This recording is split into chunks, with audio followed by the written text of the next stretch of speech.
नमस्कार. आज आपण सुगंधित रवाळ साजूक तूप घरच्या घरी कसं बनवायचं त्याची रेसिपी पाहणार आहोत. अगदी नवशिकाही ही रेसिपी सहज बनवू शकतो.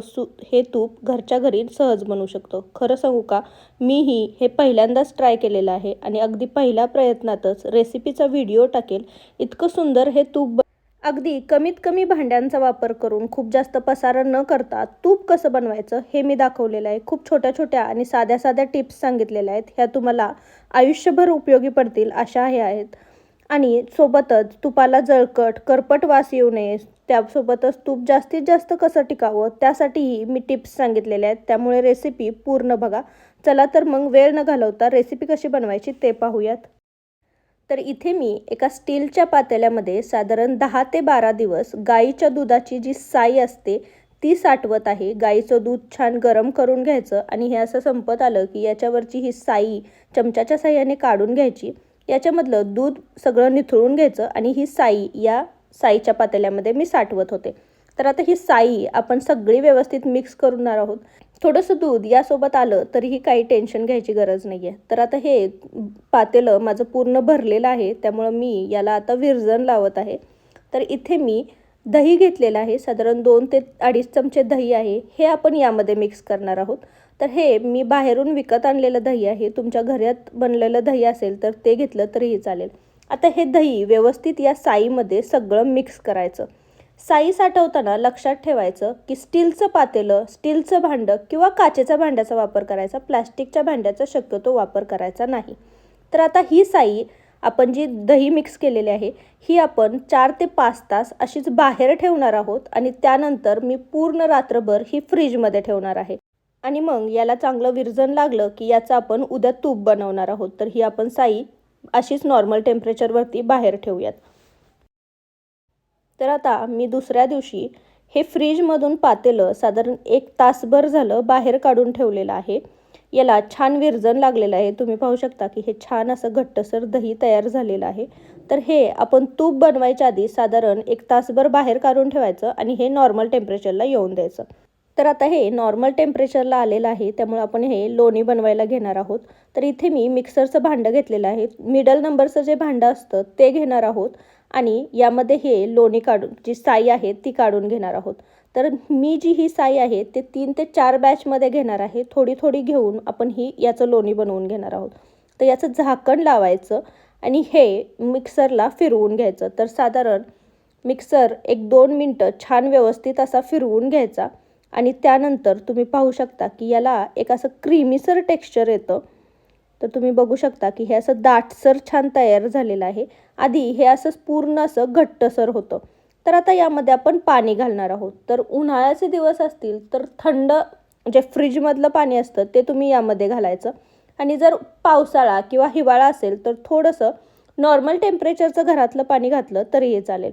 तर आत्ता इथे मी नॉर्मल टेम्परेचरचंच पाणी घातलेलं आहे आणि हे साधारण एक फुलपात्रभर यामध्ये पाणी घातलेलं आहे. आणि आता पुन्हा आपण याचं झाकण लावणार आहोत आणि आता मिक्सर आपण ऑन ऑफ करत फिरवून घेणार आहोत. तर साधारण 1 मिनिटभर मी पुन्हा फिरवून घेतलेलं आहे आणि मी तुम्हाला दाखवते चमच्याच्या साह्याने की याचं जे ताक आहे, जी लोणी आहे ते वेगळं झालेलं आहे आणि ताक वेगळं झालेलं आहे. याला छान असं घट्टसर लोणी आलेलं आहे. तर आपण हे एका पसरट भांड्यामध्ये काढून घेणार आहोत. तुम्ही पाहू शकता की लोण्याचा गोळा याचा छान असा वेगळा झालेला आहे. मिक्सर ऑन ऑफ करत फिरवून घ्यायचा, म्हणजे मग याचं लोणी पटकन बाहेर निघतं, लोणी लवकर तयार होतं. तर पुन्हा एकदा मी करून दाखवते. आपण थोडंसं जे साई साठवलेली आहे ती यामध्ये घ्यायची, जास्त घ्यायची नाही, कारण काय होतं मग कधी कधी मिक्सरच्या भांड्यातून ते बाहेर येऊ शकतो, ओव्हरफ्लो होऊ शकतं आणि मग खूप पसारा होतो. त्यामुळे थोडं थोडं करून घ्यायचं. हे एकदा आधी मिक्सरला छान फिरवून घ्यायचं. हे मिक्सरला फिरवून घेतलं की याचं असं छान क्रीमीसर टेक्स्चर तयार होतं आणि मग यामध्ये पाणी घालायचं आणि ऑन ऑफ करत हे फिरवून घ्यायचं. तर हे बघा याचं क्रीमीसर असं टेक्स्चर आलेलं आहे. यामध्ये आपण पाणी घालणार आहोत. पुन्हा मिक्सरच्या भांड्याचं झाकण लावायचं. पुन्हा ऑन ऑफ करत 1 मिनिटभर मिक्सर छान फिरवून घ्यायचा आणि याचं तुम्ही पाहू शकता की ताक वेगळं होतं आहे आणि लोणी छान तयार होतं आहे. तर असं घट्टसर असं लोणी वेगळं छान आलेलं आहे. तर असंच आपण सगळं लोणी बनवून घेणार आहोत. सगळी साई हळूहळू यामध्ये मिक्सरच्या भांड्यामध्ये घालून ही फिरवून घेणार आहोत. तर ही एका भांड्यामध्ये आपण काढून घ्यायची आहे अशीच आपण सगळी साई मिक्सरमध्ये छान फिरवून घेतलेली आहे आणि याचं लोणी तयार करून घेतलेलं आहे. ही आपली शेवटची बॅचही झालेली आहे. तर तुम्ही पाहू शकता की किती छान घट्टसर असं लोणी तयार झालेलं आहे. चमच्याच्या साहाय्याने मी हे एका बाजूला काढून घेते आणि जे हे ताक राहिलेलं आहे ते तुम्ही कढीसाठी किंवा घरातल्या पदार्थांसाठी कणिक मळण्यासाठी वापरू शकता किंवा कोणत्याही झाडाला घालू शकता. लिंबाच्या झाडाला शक्यतो हे ताक घालायचं फायदेशीर असतं. तर आता हाताच्या साहाय्याने आपण हा लोण्याचा गोळा सगळा एकत्र करून घेणार आहोत. छान असा गोळा तयार करून घेणार आहोत. तर तुम्ही पाहू शकता की जेवढी आपण साई जमवलेली तेवढाच बऱ्यापैकी लोण्याचा गोळा छान तयार झालेला आहे. तर हा माझ्या हातातही बसत नाही आहे. हा व्यवस्थित दाबून यातलं जे सगळं ताक आहे ते आपण काढून घेणार आहोत, पिळून घेणार आहोत. तर सगळं लोणी व्यवस्थित सगळं मिक्स करून घ्यायचं. याचा छान व्यवस्थित गोळा बनवून घ्यायचा आणि याच्यावरचं सगळं जे एक्स्ट्रा पाणी आहे, ताक आहे ते सगळं दाबून आपण काढून घेणार आहोत. तर मस्त असा लोण्याचा आपला छान गोळा तयार झालेला आहे. आता हे आपण जे ताक होतं ते वेगळं एका भांड्यामध्ये काढून घेतलं आहे आणि आता हा लोण्याचा गोळा आपण धुवून घेणार आहोत. तर साधारण 4 ते 5 पाण्याने मी हा गोळा असा छान धुवून घेणार आहे. व्यवस्थित असा हा पाण्यामध्ये सगळा मिक्स करायचा. पुन्हा गोळा होतो. तुम्ही कितीही तो पाण्यामध्ये मिक्स केला तरी त्याचा गोळा तयार होतो. तर हे सगळं पांढरं जे पाणी आहे ते काढून घ्यायचं. तर 2 ते 3 वेळा छान व्यवस्थित पाण्याने धुवून घेतलं की पांढरं पाणी पूर्ण जातं आणि त्यामुळे आपल्या तुपाला आंबटपणा येत नाही. तर आता हेच भांडं मी गॅसवरती तूप काढवायला ठेवलेलं आहे. तर गॅसची फ्लेम पूर्ण लो ठेवायची आणि हे तूप मी लो गॅसवरती छान असं कढवून घ्यायचं. तर तुम्ही पाहू शकता की हळूहळू हे वितळायला लागलेलं आहे. तर तूप बनवताना शक्यतो मोठं भांडं घ्यायचं, कारण कधीकधी तूप जर तुम्ही गॅसची फ्लेम हाय ठेवली तर फसकन वर येऊ शकतं. त्यामुळे तूप बनवताना शक्यतो मोठ्या भांड्याचा वापर करायचा. तर आता हळूहळू लो फ्लेमवरती हे तूप, हे जे लोणी आहे ते वितळायला लागलेलं आहे. हे लोणी तुम्ही पराठ्यांना, चपातीलाही लावू शकता. यामध्ये थोडंसं मीठ घातलं तर ते तुम्ही 7 ते 8 दिवस प्रिझर्व करू शकता. तर आता आपले हे तूप व्यवस्थित सगळं वितळलेलं आहे. लोणी सगळं व्यवस्थित वितळलेलं आहे आणि यावरती एक असा फेस आलेला आहे. तर जसं जसं आपलं तूप तयार होतं तसा तसा हा फेस बघा हळूहळू निघून जातो आणि याला तुपाला एक छान कलर आलेला आहे.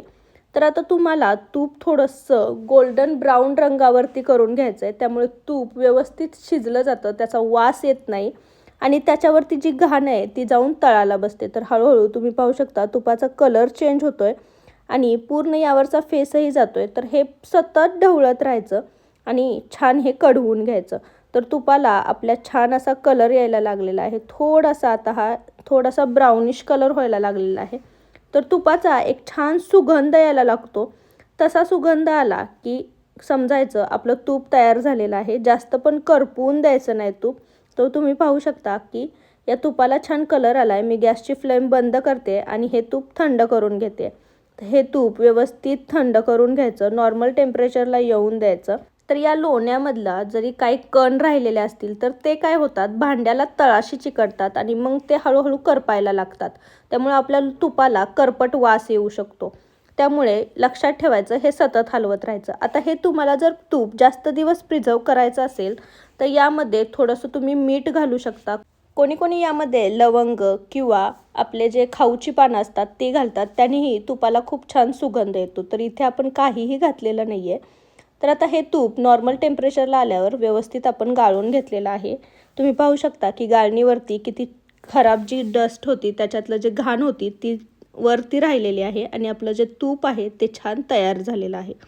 तर हे तूप तुम्ही 24 ते 48 तासामध्ये, जसं वातावरण आहे तसं ते रवाळ टेक्स्चर त्याला येतो, ते घट्ट होतं. तर असं हे मस्त साजूकसं तूप आपलं घरच्या घरी तयार झालेलं आहे. तुम्ही पाहिलं की अजिबात अवघड कृती नव्हती. फक्त छोट्या छोट्या टिप्स लक्षात ठेवल्या की तूप बनवायला खूप सोपं आहे. तर हे घरचं चांगलं हायजेनिक तूप तुम्ही एकदा नक्की करून पहा. कसे झालेलं मला कमेंटमध्ये नक्की सांगा. रेसिपी जर आवडली असेल तर रेसिपीला एक लाईक नक्की करा आणि तुमच्या फॅमिली आणि फ्रेंड्ससोबत याची लिंक जास्तीत जास्त शेअर करा. तुम्ही जर माझ्या चॅनलवर नवीन असाल तर चॅनलला नक्की सबस्क्राईब करा आणि जवळचे बेल आयकॉनही दाबा. त्याने माझ्या चॅनलवरच्या नवीन नवीन रेसिपींचे नोटिफिकेशन तुम्हाला मिळत राहतील. पुन्हा भेटू. थँक्यू.